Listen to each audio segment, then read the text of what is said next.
Hello दोस्तों, बहुत बहुत स्वागत है आपका इकोनॉमिक्स हिंदी विद मैथ में। तो आज की इस वीडियो में हम शुरू करने वाले हैं क्लास 9 की जो है हमारा साइंस की बुक को हम स्टार्ट करेंगे, जो चैप्टर 1 है और मैटर्स इन आवर सराउंडिंग जिसका नाम है, ठीक है, यानी हमारे आसपास के पदार्थ। तो आज से हम ये चैप्टर स्टार्ट करने वाले हैं और ये हम पूरी जो है क्लास 9 की साइंस को कंप्लीट करेंगे, वो भी हिंदी मीडियम में, ठीक है। और साथ में आपको इंग्लिश मीडियम में भी आपको जो है वर्ड में बताते चलूँगा साथ साथ, तो आपको कोई कन्फ्यूजन नहीं रहेगा, आपको कोई दिक्कत नहीं आएगी।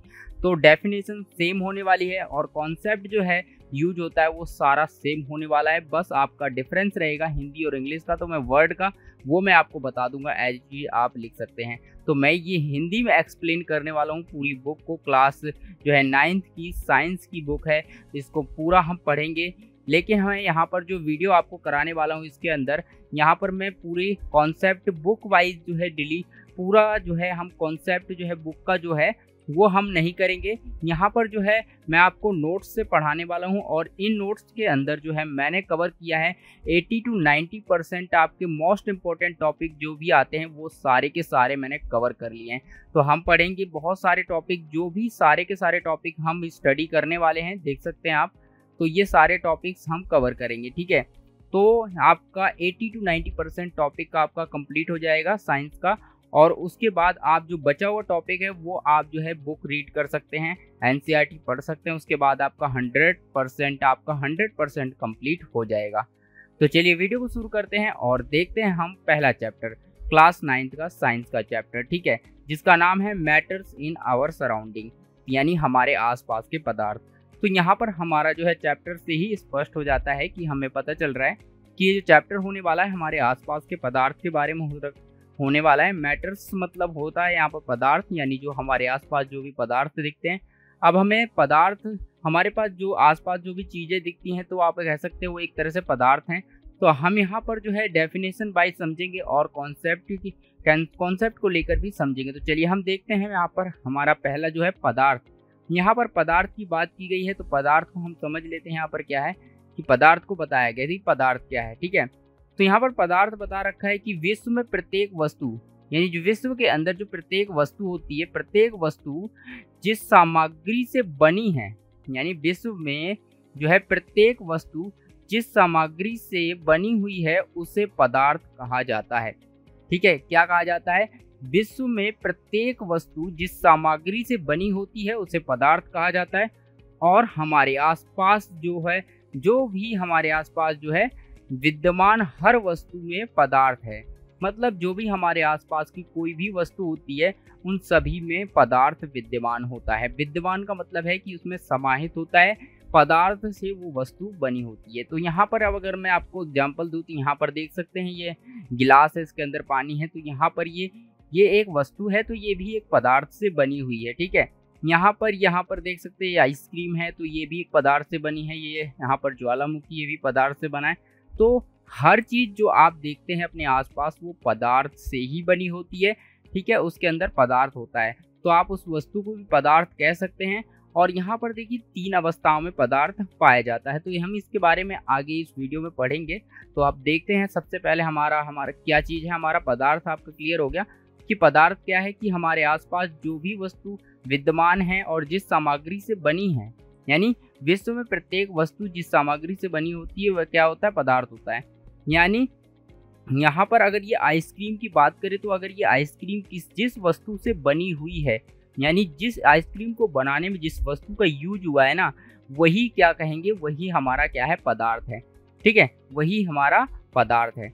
तो यहाँ पर वही पदार्थ हो जाएगा। तो यहाँ पर आप देखेंगे ये ज्वालामुखी है, तो ज्वालामुखी किस वस्तु से, यहाँ पर किस चीज़ से बना हुआ है उसे हम पदार्थ कहेंगे। तो आई होप आपको क्लियर हो रहा होगा, पदार्थ आपको क्लियर हो गया क्या होता है। तो हम यहाँ पर जो है शॉर्ट में पढ़ने वाले हैं, सारी कॉन्सेप्ट वाइज पढ़ेंगे। तो यहाँ पर सारा आपका जो है आपके मैं कॉन्सेप्ट क्लियर करा दूंगा। इंपॉर्टेंट टॉपिक जो आते हैं आपके, जो वो सारे के सारे कवर करने वाला हूँ, और बाकी जो है 10% बचा हुआ आप एनसीईआरटी पढ़ेंगे तो आपका क्लियर हो जाएगा। चलिए अब हम देखते हैं यहाँ पर पदार्थ स्थान घेरता है। तो पदार्थ आप कब कहेंगे? यहाँ पर अगर पदार्थ के अंदर कोई भी वस्तु आप देखते हैं, अगर उसके अंदर 2 चीज़ें पाई जाती हैं तो वो पदार्थ कहलाएगा, ठीक है। आप जो भी कभी भी जो भी वस्तु देखेंगे, अगर उस वस्तु के अंदर यहाँ पर एक चीज और दो चीज, यानी अगर ये दो चीजें पाई जाती हैं, ठीक है, यहाँ पर ये एक चीज और दो चीज अगर पाई जाती हैं तो वो वस्तु क्या कहलाएगी, पदार्थ कहलाएगी, अगर ये दो चीजें मिलती हैं, ठीक है।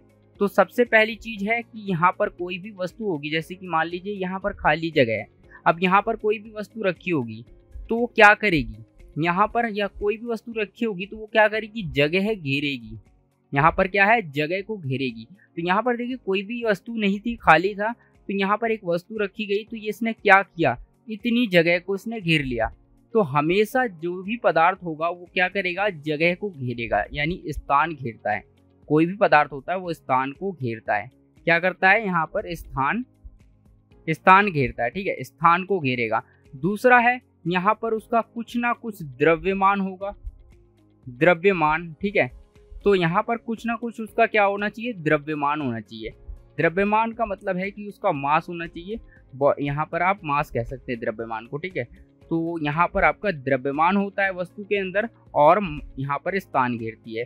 तो अगर ये दो गुण किसी वस्तु में पाए जाते हैं तो वो क्या कहलाता है, पदार्थ कहलाता है।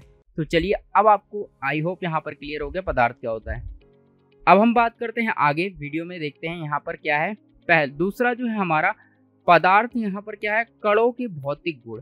जो पदार्थ होता है वो हमेशा कणों से मिलकर बना होता है। जैसे कि मैं आप बात करूँ यहाँ पर कि ये आप देख सकते हैं यहाँ पर इस तरह से, ये जो आप देख सकते हैं यहाँ पर आपको दिख रहा होगा कि ये जो कण है, यहाँ पर आप देख रहे हैं ये जो कण है, ये चीज, तो यहाँ पर ये जो पानी गैस है इसके अंदर छोटे छोटे कण हैं। तो ये जो गैस बनी हुई है यहाँ पर बादल जैसा, तो ये पदार्थ से बना हुआ है। और पदार्थ कैसे बनता है, कणों से मिलकर बनता है, ठीक है। अब यहाँ पर देखिए ये भी पानी है, तो पानी है तो यहाँ पर भी देखो कण है, छोटे छोटे कण हैं, और यहाँ पर भी ये बर्फ है और बर्फ के अंदर भी पानी, यहाँ पर जो है कण है। तो आप यहाँ पर डिफरेंस देख पा रहे होंगे कि यहाँ पर ये गैस है, बादल है, तो यहाँ पर यह कण जो है बहुत दूर दूर है, और यहाँ पर ये पानी है तो इसके कण जो है थोड़ा थोड़ा पास में है और ज़्यादा मात्रा में है, ठीक है। और यहाँ पर आप देखेंगे ये बर्फ है, तो इसके कण आपस में जुड़े हुए हैं और बहुत ज़्यादा मात्रा में है। तो यहाँ पर एक चीज़ हमें बताता है कि यहाँ पर कि हमारे कणों के बीच में जितना भी गैप होगा ना, जितना ज़्यादा गैप होगा तो वो उतना ही क्या होगा, जितना ज़्यादा गैप होगा उतना ही वो हल्का, और साथ में क्या होगा कि उसका जो है आयतन बहुत ज़्यादा हो जाएगा, यानी बड़ा होता चला जाएगा। और यहाँ पर जैसे ही यहाँ पर ठोस होता चला जाएगा, मतलब कि हम इसको अभी हम बाद में समझते हैं। सबसे पहले हम यहाँ पर देखते हैं आगे का टॉपिक क्या है। हमारा जो आगे का टॉपिक है कि कणों के भौतिक गुण क्या होते हैं, कि कण होते हैं, जैसे कि यही तो कण के भौतिक गुण हैं कि कणों का क्या होता है कि हमारे कण जो है हमेशा यहाँ पर देखिए इसमें कम है और इसमें ज़्यादा है, इसमें और ज़्यादा है, और इनके भौतिक गुण क्या हो रहे हैं, ये दूर दूर है और ये पास पास है और ये बहुत ज़्यादा पास है, ठीक है।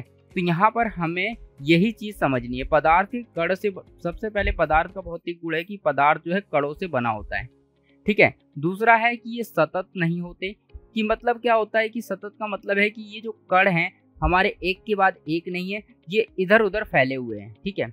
ये कण क्या होते हैं, इधर उधर फैले होते हैं, सतत नहीं होते। सतत मतलब होता है एक लाइन में, ऐसे एक लाइन में नहीं है, तो ये इधर उधर फैले हुए हैं, ठीक है। अब ये वाली बात हो गई। अब हम बात करेंगे नेक्स्ट, और क्या कहते हैं, इनकी संपीडिता नगण्य होती है, यानी इनकी संपीडिता का मतलब है कि इन्हें संपीडित नहीं किया जा सकता। मतलब संपीडित का मतलब हो गया कि जो ये कण होते हैं कि इनको अगर मैं बात करूं इनको दबाने की, यानी दबा कर अगर मैं इन कणों को क्या करूं, मैं यहाँ पर अगर ये कण हैं, इनको बहुत सारे कण हैं और इनको दबा करके बहुत ज़्यादा संपीडित करके यहाँ पर इसको संपीडित नहीं किया जा सकता, मतलब इसको सिकोड़ा नहीं जा सकता, एक तरह से कह सकते हैं आप। इनकी संपीडितता नगण्य होती है। और साथ में हमारा जो चौथा है यहाँ पर, ये दृढ़ होते हैं, यानी दृढ़ मतलब होते हैं का, दृढ़ का मतलब हो गया कि ये दृढ़ होते हैं, मतलब ये एक जगह पर रह रहे हैं, बिल्कुल दृढ़ है, यहाँ पर है, यहाँ पर रहेंगे, ये दृढ़ है, अपनी स्थान पर दृढ़ रहते हैं। तो यहाँ पर इस तरह से दृढ़ है बिल्कुल, तो ये वाला होता है। और नेक्स्ट हम बात करते हैं ये यहाँ पर द्रव्य अवस्था और गैसीय अवस्था और पदार्थीय अवस्था, यहाँ पर अवस्था में परिवर्तन, ये सारी चीज़ें हम पढ़ेंगे। तो सबसे पहले हम बात करते हैं, यहाँ पर चले जाते हैं कि भौतिक रूप की बात करते हैं, यानी हम पढ़ेंगे भौतिक रूप से पदार्थ जो है 3 अवस्थाओं में पाया जाता है। तो सबसे अब हम पढ़ रहे हैं पदार्थ की अवस्थाओं के बारे में कि पदार्थ जो होता है, हमने समझ लिया पदार्थ क्या होता है। पदार्थ वह क्या होता है, पदार्थ हमारा एक चीज है या वस्तु कह सकते हैं कि, यानी यहाँ पर हमने अभी पढ़ा था कि पदार्थ प्रत्येक वस्तु या जिस सामग्री से बनी होती है ना, यानी प्रत्येक विश्व में, वो उसे पदार्थ कहते हैं। मतलब ऐसी वस्तु, जो भी वस्तु है आसपास हम देखते हैं, जिस पदार्थ से यानी जिस सामग्री से बनी होगी वो पदार्थ कहलाता है। ठीक है, ये हमारे आसपास जो है विद्यमान होते हैं। साथ ही पदार्थ के अंदर 2 गुण और होने चाहिए, स्थान घेरना चाहिए और द्रव्यमान होना चाहिए, तो वो पदार्थ होता है। ठीक है, तो हमने समझ लिया था पदार्थ होता क्या है। अब इसके भौतिक गुण यानी स्वरूप क्या होता है, ये 3 अवस्थाओं में पाया जाता है। अगर पदार्थ की बात करें तो यहाँ पर ये 3 अवस्थाएं होती हैं पदार्थ के अंदर। तो पहली अवस्था जो होती है वो होती है हमारी ठोस अवस्था। अब ठोस अवस्था में बात करें तो वो ठोस अवस्था क्या हो सकती है, तो यहाँ पर देखिए बर्फ है, तो बर्फ आपने देखा होगा कि वो ठोस होती है। ठीक है, तो ये बर्फ है। उसके बाद आप यहाँ पर भी ये सारे एग्जाम्पल जो भी दे रखे हैं, बर्फ, यहाँ पर ये भी ठोस है, ये भी ठोस है, तो सारी चीजें क्या है हमारी ठोस अवस्था में पाई जाती हैं। तो ये हमारी क्या है, ठोस अवस्था है। तो यहाँ पर आपको ये समझ में आ गया। ठीक है, उसके बाद हम बात करते हैं नेक्स्ट, देखते हैं कि इनकी अवस्था तो ठोस होती है। ठीक है, अब इस ठोस के बारे में थोड़ा पढ़ लेते हैं। तो ठोस अवस्था में क्या है, यहाँ पर ठोस अवस्था में क्या है, बिल्कुल सिंपल सी बात है कि ठोस अवस्था होगी तो यहाँ पर जो है ये कण होंगे तो बिल्कुल पास पास होंगे। ठीक है, बहुत पास पास होंगे और इनको संपीड़ित होंगे, बिल्कुल एक दूसरे के पास रहेंगे और ये आसानी से बिखरेंगे नहीं। ठीक है, तो बर्फ आपने देखा होगा, पानी अगर फैला दे तो पानी फैल जाता है, लेकिन बर्फ को अगर फैलाएंगे तो वो फैलेगी नहीं, अपने शेप में रहती है। तो इस तरह से ये बर्फ यहाँ पर फैलती नहीं है, तो क्योंकि इसके पास पास कण होते हैं और ये ठोस अवस्था होती है। ठीक है, नेक्स्ट हम बात करते हैं द्रव्य अवस्था की। अब द्रव्य अवस्था की बात करें तो द्रव्य अवस्था में पानी आ जाता है, ये पानी है, ये हमारी द्रव्य अवस्था है। ठीक है, द्रव्य अवस्था में क्या है कि यहाँ पर जो कण होते हैं ठोस के मुकाबले में थोड़ा दूर दूर होते हैं, जिससे कि अब जब भी हम पानी को फैलाएंगे तो वो फैल जाता है इसके कण की वजह से, यानी कणों की गुणवत्ता पर निर्भर करता है। उसके बाद हम बात करेंगे नेक्स्ट जो है हमारा यहाँ पर गैसीय अवस्था। तो गैसीय अवस्था की बात करेंगे तो यहाँ पर हम देख सकते हैं कि गैस हमारा बादल है, बादल में क्या है, कण और दूर दूर हो जाते हैं। तो इसका मतलब ये है कि जब ये बादल की बात करें तो यहाँ पर गैसीय अवस्था में कण और दूर दूर होते हैं। ठीक है, तो और दूर दूर कण चले जाते हैं। ठीक है, अब हम बात करते हैं, हम मानव शरीर को भी जो है यहाँ पर पदार्थ की 3 अवस्थाओं में विभाजित कर सकते हैं। जो हमारा मानव का शरीर होता है, इंसान का शरीर होता है, उसे भी हम 3 भागों में बांट सकते हैं। पहला है हमारा यहाँ पर हड्डियों और दांत में, यानी जो हड्डियां हैं हमारी और दांत है। हमारा शरीर कैसे बना हुआ है, हमारे शरीर के अंदर हड्डियों का ढांचा है। ठीक है, और हमारे दांत है, तो हड्डियों और दांत के रूप में हम बांट सकते हैं, जो कि हम रखेंगे ठोस की अवस्था में, यानी हमारे अंदर हड्डी यूज हुई है, तो हड्डी और दांत है जो कि हमारे ठोस होते हैं। और उसके अलावा जो हमारे शरीर में होता है वो होता है हमारा ब्लड, यानी खून हमारे शरीर में। और खून का काम क्या है, यहाँ पर रक्त, खून और रक्त, खून में हमारे होता है रक्त यानी पानी, यहाँ पर रक्त होता है और जल, साथ में खून के अंदर क्या होता है, ब्लड के अंदर जल भी मिला होता है, और इस अवस्था बोल सकते हैं हम द्रव्य अवस्था। तो यहाँ पर हमारी ठोस, और यहाँ पर देखिए यहाँ पर ठोस अवस्था हो गई हड्डियों और दांत की, और ब्लड और रक्त की यहाँ पर अवस्थाएं हो जाती हैं। ठीक है, उसके बाद यहाँ पर इसको संपीड़ित ये वाला हो चुका है। नेक्स्ट हम यहाँ पर देखते हैं, अब हम यही वाली बात करते हैं, यहाँ पर अब आ जाते हैं, ये अवस्थाएं होती हैं। और अब हम यहाँ पर पढ़ सकते हैं कि ठोस द्रव्य जो होता है उसकी क्या क्या अवस्थाएं होती हैं। ठीक है, जैसे कि कोई द्रव्य पदार्थ होता है तो वो उसके क्या क्या गुण होते हैं, जैसे कि मैंने अभी आपको बताया, यहाँ पर जो द्रव्य है, जैसे कि ये पानी है, ये द्रव्य है। ठीक है, तो ये द्रव्य की क्या क्या अवस्थाएं होती हैं, क्या क्या इसके अंदर गुण होते हैं, वो हम देख लेते हैं। ठीक है, तो इसके अंदर क्या क्या गुण होते हैं वो मैं आपको बता देता हूँ। तो यहाँ पर अगर हम आते हैं द्रव्य अवस्था में, तो यहाँ पर आप देख सकते हैं द्रव्य जो है तरल होते हैं। तरल मतलब अगर आप उसको फैलाएंगे ऐसे तो वो फर्श पर बिल्कुल फैल जाएगा। जैसे कि अगर यहाँ पर एग्जाम्पल दो तो पानी हो गया, तेल हो गया, तो इस तरह से आप इसको फैलाएंगे तो ये फैल जाएगा। तो यहाँ पर क्या, उनमें बहाव होता है। तो सही बात है बिल्कुल। अगर आप पानी को ऐसे फैला देंगे, यहाँ से अगर मैं बात करूँ पानी की, तो अगर यहाँ पर आपने बाल्टी में यहाँ पर पानी रखा है और इसको नीचे गिरा देंगे तो ये क्या होगा, नीचे फैल जाएगा, ऐसे फैल जाएगा, ठीक है। यानी और बहक फैलेगा ही नहीं, बाकी बह के ये चला जाएगा इधर उधर। तो यहाँ पर इसमें बहाव होता है, ये द्रव्य में क्या होता है, बहाव होता है, ठीक है। बहाव के अलावा क्या होता है, द्रव्य जो होते हैं हमारे, यहाँ पर कोई स्थान, यहाँ पर क्या होता है कि द्रव्य का कोई स्थिर आकार नहीं होता है, वे बर्तन का आकार, मानिए वे बर्तन का आकार होते हैं, आकार ले लेते हैं। तो इसका कहने का मतलब ये है कि जो द्रव्य होता है उसका कोई भी आकार नहीं होता है, यानी उसका पहले से कोई भी आकार निश्चित नहीं होता है। तो अगर मैं आपसे एक सवाल पूछूं, आप बता सकते हैं कि जैसे कि अगर मैं आपसे कहूं कि पानी की बात करते हैं, पानी, ठीक है, अगर मैं आपसे कहूं कि पानी की बात करते हैं, यहाँ पर चले जाते हैं, अगर मैं आपसे कहूं यहाँ पर ये गिलास है और इसके अंदर क्या है, पानी है, ठीक है, पानी की बात करते हैं। अगर पानी की बात करूं और पानी में यहाँ पर क्या करने वाला हूँ, तो अगर यहाँ पर पानी आपके पास है तो मैं आपसे पूछूं कि पानी का आकार क्या होता है, तो क्या आप बता सकते हैं? तो यहाँ पर मैं क्या कहूँगा, यहाँ पर अगर देखिए, अगर पानी का आकार बताएंगे तो हमारा जवाब यही होगा कि पानी का कोई भी आकार नहीं होता है, क्योंकि हम पानी अगर गिलास में डालेंगे तो गिलास का आकार ले लेगा, अगर हम बाल्टी में डालते हैं, यहाँ पर जो है बाल्टी में डालेंगे तो वो बाल्टी का आकार ले लेगा, ठीक है। तो अगर हम यहाँ पर जो है कप में डालते हैं, यहाँ पर इस तरह से कप में डालते हैं तो कप का आकार ले लेगा, ठीक है। और यहाँ पर अगर किसी कटोरे में डालेंगे तो वो कटोरे का आकार ले लेगा। तो इस तरह से पानी का कोई भी आकार नहीं होता है, आप जिस भी बर्तन में उसे डालते हैं वही आकार वो ले लेता है। तो पानी का ये दूसरा गुण हो गया हमारा कि कोई भी इसका आकार नहीं होता है, और पहला था हमारा इसमें बहाव होता है। अब हम बात करते हैं नेक्स्ट इसके गुण के बारे में कि द्रव्य का कोई भी आकार नहीं होता, इसमें बर्तन का आकार ले लेता है, ठीक है। द्रव्य का निश्चित आयतन होता है, कि मतलब जो भी द्रव्य होगा उसका एक निश्चित आयतन होगा, आयतन मतलब उसका मास होगा, यानी अगर उसकी वैल्यू निकाली जाए तो एक वैल्यू निकलेगी, ठीक है, आयतन होगा, ठीक है। और उसके बाद है द्रव्यों में बहुत कम संपीड़न होता है। संपीड़न का मतलब है कि अगर हम कि यहाँ पर मैं आपको एग्जांपल से समझाता हूँ संपीड़न का मतलब क्या है। तो अगर संपीड़न का मतलब है कि अगर मेरे पास एक बोरी है, यहाँ पर आप देखिए ये एक बोरी है, ठीक है, बोरी के माध्यम से समझाते हैं, एक बोरी है, ठीक है। यहाँ पर हमारे पास कुछ कूड़ा है, क्या है, यहाँ पर बहुत सारा कूड़ा है, तो यहाँ पर ये बहुत सारा कूड़ा रखा हुआ है, ठीक है। अब हमने क्या किया, यहाँ पर इस कूड़े को इसके अंदर डाल दिया, ठीक है, इसके अंदर कूड़े को डाल दिया और इसको भर दिया, और ये बहुत ज़्यादा भर गया, ये ऊपर तक आने लग गया। तो हम क्या करेंगे, इस कूड़े को दबाएंगे, इसके अंदर हम ना बहुत ज़्यादा दबा दबा के इस बोरी को भर देंगे, दबाएंगे तो ये कूड़ा अंदर चला जाएगा, ठीक है।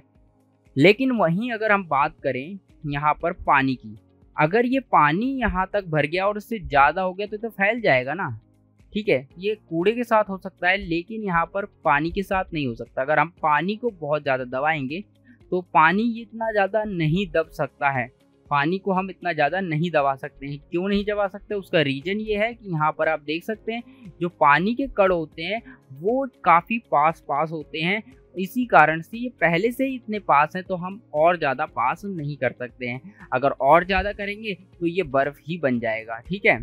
तो हम ज़्यादा इसमें कह सकते हैं कि ज़्यादा संपीड़न नहीं होता है। संपीड़न मतलब इसको ज़्यादा दबाया नहीं जा सकता है। मतलब हम बात करें तो आपको मैं बता ही रहा हूँ कैसे, ये बोरी का एग्जाम्पल है, आप इसको ज़्यादा पास पहले से ही है तो और कितना पास करोगे आप, ठीक है। इनको तो ज़्यादा इनको दबाया नहीं जा सकता है, संपीड़ित नहीं किया जा सकता है।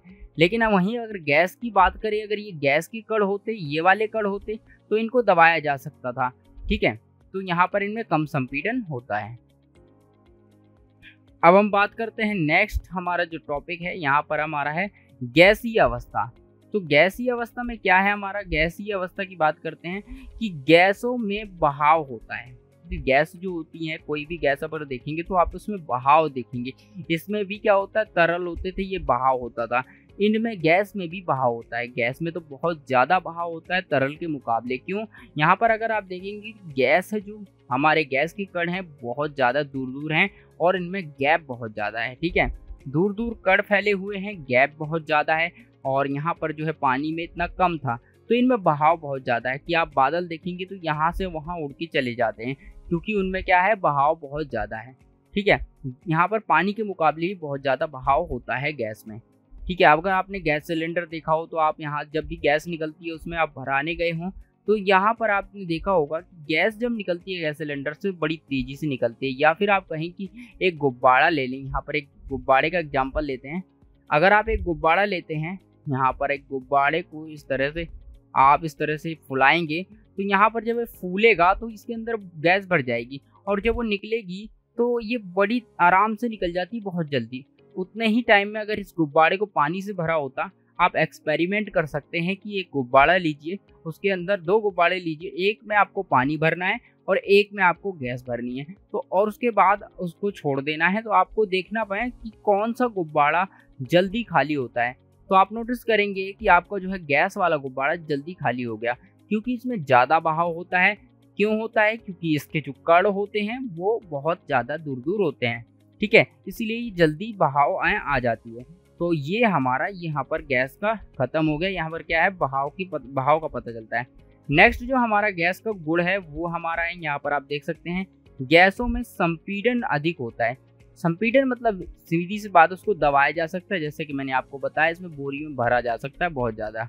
ठीक है, उसके बाद हम देखते हैं गैसों में कोई निश्चित सीमाएं नहीं होती, यानी गैस की कोई निश्चित सीमा नहीं होती। जैसे कि हम बात करें यहाँ पर इस बर्फ़ की बात करते हैं तो यहाँ पर देखिए कोई निश्चित सीमा है। गैस की कोई निश्चित सीमा नहीं है कि मतलब इसको देखिए, अगर मैं बात करूँ इस पानी को, तो इसमें पानी भरेंगे तो इतना ही आएगा ना, यहाँ पर इस बीकर के बराबर या जग के बराबर ही पानी आने वाला है। लेकिन हम गैस को भरें तो इसकी कोई निश्चित सीमा नहीं है, हम इसको जितना दबाएंगे उतना भर सकते हैं। ठीक है, जितना इसको दबाएंगे उतना पास आते जाएंगे कण और बहुत ज़्यादा मात्रा में भर सकते हैं। तो इसका कोई मापन नहीं है हम कितना भर सकते हैं, हम जितना दबाएंगे उतना ज़्यादा भर सकते हैं इसको। ठीक है, लेकिन पानी में जितना है उतना ही कर सकते हैं, लेकिन अगर बर्फ़ डालें तो उतना ही कर सकते हैं। तो ये सारी चीज़ें इसमें आती हैं। तो संपीड़न यहाँ पर ये बात करता है, यहाँ पर गैस के अंदर जो होता है इनमें कोई निश्चित सीमाएं नहीं होती हैं। उसके बाद है गैस में निश्चित आकार नहीं होता, कि गैस का जो कोई निश्चित आकार नहीं होता। तो जैसे कि पानी का कोई निश्चित आकार नहीं है,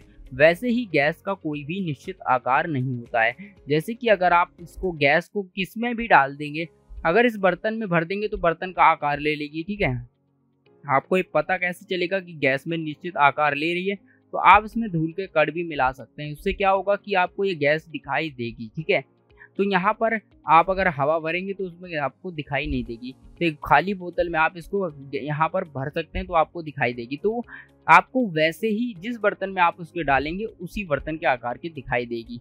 ठीक है, क्या होता है जब आप किसी बर्तन में इसको डालते हैं तो इससे क्या होगा, देखिए जब भी आप यहाँ पर किसी भी बर्तन में इसको डालेंगे, यहाँ पर जब भी आप इसको किसी बर्तन में डालेंगे, यहाँ पर जैसे मैंने गैस भर दी, तो यहाँ पर क्या होगा, इसके कण जो है यहाँ से इस दीवारों से टकराएंगे और आपको अपने आप को इस जो है बर्तन के अकॉर्डिंग जो है इसको अपने आप को ढाल लेंगे, तो ये बर्तन के जैसा बन जाएंगे।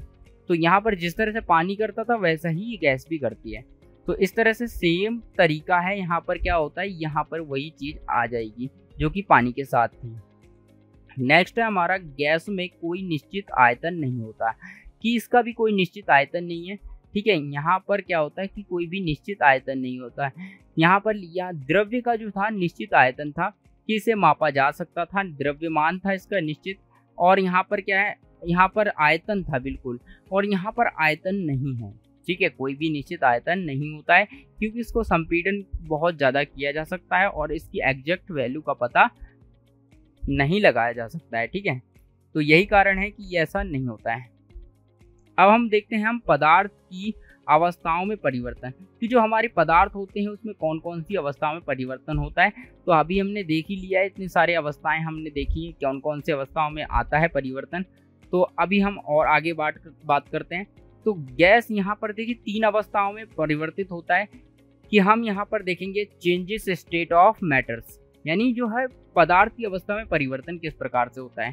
तो देखिए यहाँ पर 3 चीज़ों में चेंज, मतलब एक ही पदार्थ है और 3 अवस्था वो अपनी अपनी बदलता है। ठीक है, 3 अवस्थाओं में वो पदार्थ जो है बदलता रहता है। तो यहाँ पर आप देख सकते हैं, पहला है आपका, यहाँ पर आप देखेंगे कि ये जो है गैस आपका लिखा हुआ है, गैस का पदार्थ है और ये गैस के बाद ये सॉलिड भी बन जाता है। सॉलिड मतलब क्या है, ये आपका जो है ठोस बन जाता है, फिर लिक्विड बन जाता है, यानी यहाँ पर द्रव्य बन जाता है। तो यहाँ पर गैस जो है सोल्ड, यहाँ पर गैस और ठोस और द्रव्यमान तीनों अवस्था में जो है बदल जाता है। ये कौन सा पदार्थ हो सकता है, ये है आपका पानी। ठीक है, तो पानी ये तीनों अवस्था में बदलता है। अब ये बदलता कैसे है और उस बदलने की प्रक्रिया को कहते क्या है, वो हम इस डायग्राम के माध्यम से समझने का प्रयास करेंगे। तो यहाँ पर समझते हैं। सबसे पहली बात, यहाँ पर जब आप एक पानी को लेते हैं, हम स्टार्ट कर रहे हैं पानी से। ठीक है, तो चलिए हम पानी से स्टार्ट करते हैं। तो पानी से स्टार्ट जब हम करेंगे तो आप यहाँ पर देख ही सकते हैं कि यहाँ पर जब पानी को यहाँ पर ये चीज़ जब हम यहाँ पर इवेपोरेशन, तो यहाँ पर जब हम पानी को क्या करते हैं, गर्म करते हैं। तो ये पानी गैस में कैसे बदलता है, जब हम पानी को गर्म करेंगे, ठीक है, तो यहाँ पर क्या होगा, यहाँ पर जैसे ही गर्म करेंगे तो ये गैस में परिवर्तित होने लगेगा। जब हम गर्म करते हैं तो इसके उबलने के कारण, गर्मी के कारण ये क्या होते हैं, इसके कण जो हैं, इसके जो कणों के बीच जो संबंध होता है, यानी जैसे कि ये पानी का एक कण है, ये कण है, तो जब इसको गर्म करेंगे, ऐसे गर्म करेंगे तो इससे क्या होगा कि इसे पानी के जो कण हैं, यहाँ पर ये पानी के जो कण हैं ये आपस में दूर जाने लग जाएंगे। इनके बीच का जो संबंध है वो दूर हो जाएगा, तो ये कण के बीच की दूरी बढ़ने लग जाएगी। ठीक है, तो यही काम होता है। ये इसको इवेपोरेशन कहते हैं, यहाँ पर इसको इवेपोरेशन कहेंगे। ठीक है, और यहाँ पर जो है, यहाँ पर अगर हम क्या करते हैं, यहाँ पर गैस से अगर हम पानी बनाते हैं, ठीक है, और गैस से पानी बनाते हैं तो कंडेंसेशन कहते हैं, कंडेंसेशन इसको कहेंगे। ठीक है, तो इस तरह से हम इसको कह सकते हैं। ठीक है, और उसके बाद हम यहाँ पर अब गैस बन चुकी है, उसके बाद हमें गैस से ठोस बनाना है। तो ठोस बनाने की प्रक्रिया को जो है डिपोजिशन कहेंगे, डिपोजिशन कह सकते हैं आराम से। तो यहाँ पर डिपोजिशन करेंगे तो यहाँ पर क्या होगा कि ये जो हमारा गैस थी वो द्रव्यमान यहाँ पर ठोस में बदल जाएगी। उसके बाद अगर आपको ठोस को गैस बनाना है, दोबारा से गैस बनाना है, तो यहाँ पर सब्लिमेशन इसको कहेंगे, सब्लिमेशन प्रक्रिया द्वारा ये हो जाएगा। ठीक है, उसके बाद अगर आपको ठोस को अगर पानी बनाना है तो आपको पता ही है कि मेल्टिंग कहेंगे, उसको पिघलाना। ठीक है, गर्म करेंगे दोबारा से हो जाएगा। उसके बाद अगर आपको फिर से गैस मतलब जो पानी है उसको आपको ठोस बनाना है तो आपको पता ही है कि आप फ्रिज में रख देंगे तो वो फ्रीज हो जाएगा, तो फ्रीजिंग कहेंगे। तो इस तरह से आप जो है अपने गैस यहाँ पर एक पदार्थ को 3 अवस्थाओं में परिवर्तित करा सकते हैं। तो इस तरह से आप ये पदार्थ की जो है 3 अवस्थाएं होती हैं, यहाँ पर गैस, ठोस, द्रव्य। ठीक है, यहाँ पर गैस हो गया, ठोस हो गया और द्रव्य हो गया, यानी गैस, लिक्विड, यहाँ पर गैस हो गया, लिक्विड हो गया और सॉलिड हो गया। तो 3 अवस्थाओं में पदार्थ पाया जाता है और तीनों का ये डायग्राम आपको दिखाता है कि कौन सी प्रक्रिया को क्या कहते हैं जब चेंजेस होते हैं। जैसे कि हमारा लिक्विड से, यहाँ पर आप देख सकते हैं जो हमारा ये लिक्विड है, यहाँ से लिक्विड ठोस में परिवर्तित होगा तो क्या क्या हम कहेंगे, और ठोस से लिक्विड में परिवर्तित होगा तो क्या क्या हम कहेंगे। तो इस तरह से ये सारी चीज़ें हमें ये डायग्राम दिखाता है और इस डायग्राम को आप जरूर याद कर लें, ये काफ़ी इंपॉर्टेंट डायग्राम है। तो आई होप दोस्तों आपको ये वीडियो अच्छी लगी होगी, और आपको अगर ये वीडियो इस तरह से पसंद आए तो वीडियो को लाइक करें। मैं आपको जो है इसका नेक्स्ट पार्ट भी लेके आऊँगा, तो ये पार्ट बाय पार्ट आपका जो है कंप्लीट जो है क्लास 9th का बुक का जो है क्लास 9th का जो है सिलेबस पूरा कंप्लीट मैं करा दूंगा। एक एक चीज़ मोस्ट ऑफ द टॉपिक जो है मैं आपको कवर करा के दूंगा। सारे के सारे जो है इंपॉर्टेंट टॉपिक होते हैं सारे कवर हो जाएंगे। बस आपको जो है 10% आपका रह जाएगा, यानी 80 to 90% आपका पूरा कवर हो जाएगा। उसके बाद 10% जो है वो आप बुक रीड कर लेंगे तो आपका जो है वो भी कॉन्सेप्ट पूरा जो है 100% का कॉन्सेप्ट आपका क्लियर हो जाएगा। ठीक है, तो चलिए अब मिलते हैं हम इसके नेक्स्ट पार्ट में, नेक्स्ट वीडियो में। तब तक के लिए आप वीडियो को लाइक करें, अपने दोस्तों के साथ शेयर कर दें ताकि उनको भी इसका फ़ायदा मिल सके। तो और एक कमेंट भी करके आप बता सकते हैं, क्योंकि एक कमेंट और लाइक से आप हमें मोटिवेशन मिलता है और मोटिवेशन से हम आपको और अच्छे से वीडियो बनाते हैं और आपको और अच्छी तरीके से पढ़ाने का और समझाने का प्रयास करते हैं। तो चलिए हम मिलते हैं आपको ऐसे ही किसी और नई वीडियो में।